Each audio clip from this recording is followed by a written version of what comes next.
কয়েকদিন যাবত আমরা পেজে সময় মতো ভিডিও দিতে পারতেছি না, যার জন্য আমরা আন্তরিকভাবে দুঃখিত। পেজে ভিডিও না দেওয়ার প্রধান কারণ যদি বলি, সেটা হচ্ছে অতিরিক্ত বৃষ্টি। আপনারা অনেকেই জানেন যে আমাদের দক্ষিণাঞ্চলের অধিকাংশ পরিবারে কিন্তু মাছ চাষে জীবিকা নির্বাহ করে। অতিরিক্ত বৃষ্টির ফলে আমাদের এলাকার অধিকাংশ পুকুরই কিন্তু পানিতে ডুবে গেছে এবং আমাদের যে মাছ চাষের পুকুর, এই পুকুরের কিছু কিছু জায়গায় কিন্তু খুবই খারাপ অবস্থা, যার জন্য আমরা সেই জায়গাগুলো মেরামতে ব্যস্ত ছিলাম, যার জন্য পেজে আমরা সময় মতো ভিডিও আপলোড করতে পারি নাই। তো আপনারা গতকালকে আমি আমার পেজে একটা ভিডিও আপলোড করছিলাম, সেটা হচ্ছে আমাদের ভেনামি পুকুরের সব মাছগুলা কিন্তু ভেনামি যে চিংড়িগুলা কিন্তু প্রত্যেকটা চিংড়ি কিন্তু ভেসে যাওয়ার একমাত্র কারণ হচ্ছে গত কয়েকদিন ধরে এত পরিমাণ বৃষ্টি হচ্ছে, যার ফলে পানির পিএইচ কমে যায় এবং আমাদের পুকুরে অক্সিজেনের ঘাটতি দেখা দেয়। তো আমরা আসলে এই প্রাকৃতিক দুর্যোগ বা এইগুলো মোকাবেলায় মোটামুটি এখন খুবই ব্যস্ত আছি, যার জন্য আমরা পেজে সময় মতো ভিডিও আপলোড করতে পারতেছি না। তো সবশেষে আমি অনেক আগে একটা কথা বলছিলাম, সেটা হচ্ছে আমাদের এলাকার অধিকাংশ পরিবারই কিন্তু মাছ চাষের সাথে, বিশেষ করে মাছ চাষের সাথে গরু পালন করে। তো আমিও বলছিলাম যে আমার 3টা গরু আছে। তো আমরা এখন যে কাজটা করব, যেহেতু আমাদের এখন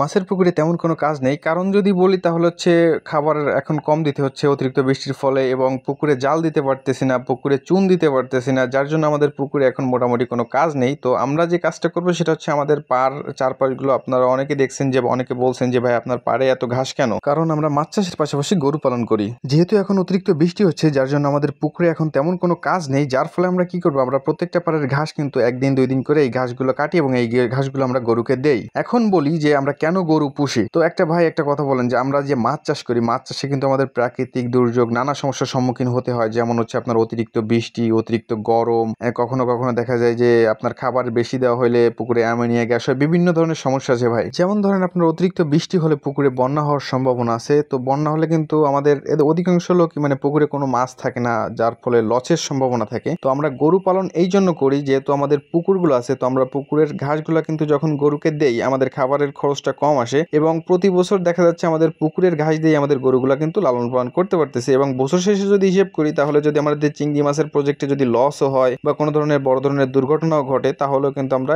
গরু থেকে আমরা এটা রিকভার করতে সক্ষম হই, যার জন্য আমাদের এলাকার অধিকাংশ পরিবারে কিন্তু গরু পালন করে, মাছ চাষের পাশাপাশি গরু পালন করে। যেহেতু আমাদের চিংড়ি মাছের পুকুরে এখন তেমন কোনো কাজ নেই, এই জন্য আমরা যে কাজটা করবো সেটা হচ্ছে আমরা প্রতিদিন আস্তে আস্তে অল্প অল্প করে কিছু ঘাস আমরা এখান থেকে কাটবো এবং আমাদের গরুকে দিব। এবং এর ভিতর যদি আবহাওয়া ভালো হয়, তাহলে আমাদের পুকুরে একান্তভাবে চুন দিতে হবে। আমি হয়তো যেদিন ভিডিও করতেছি কিছু সময় রোদ ছিল, বাট পরবর্তীতে কিন্তু খুবই খারাপ অবস্থা হয়। গতকালকে আমি একটা ভিডিও আপলোড করি, সেটা হচ্ছে আমাদের ভেনামি পুকুরে চিংড়িগুলো পানির পিএইচ ডাউন হওয়ার ফলে আমাদের মাছগুলো ভেসে যায় এবং আমাদের পুকুরে অক্সিজেনের ঘাটতি দেখা দেয়। তো আমাদের এই পুকুরে খুব দ্রুত চুন প্রয়োগ করতে হবে। এখন কিছু কথা বলি, আমরা যারা মাছ চাষ করি বা মাছ চাষের সাথে যুক্ত আছি, তো আমাদের সকলের জন্য দোয়া করবেন, কারণ আমাদের অধিকাংশ পরিবারই কিন্তু এই মাছ চাষে জীবিকা নির্বাহ করে। তো আমাদের জন্য দোয়া করবেন, আমরা যেন সকল ধরনের প্রাকৃতিক দুর্যোগ এবং প্রাকৃতিক পরিবেশ মোকাবেলা করতে সক্ষম হই। তো আমি আর ভিডিওটা বড় করতে চাচ্ছি না।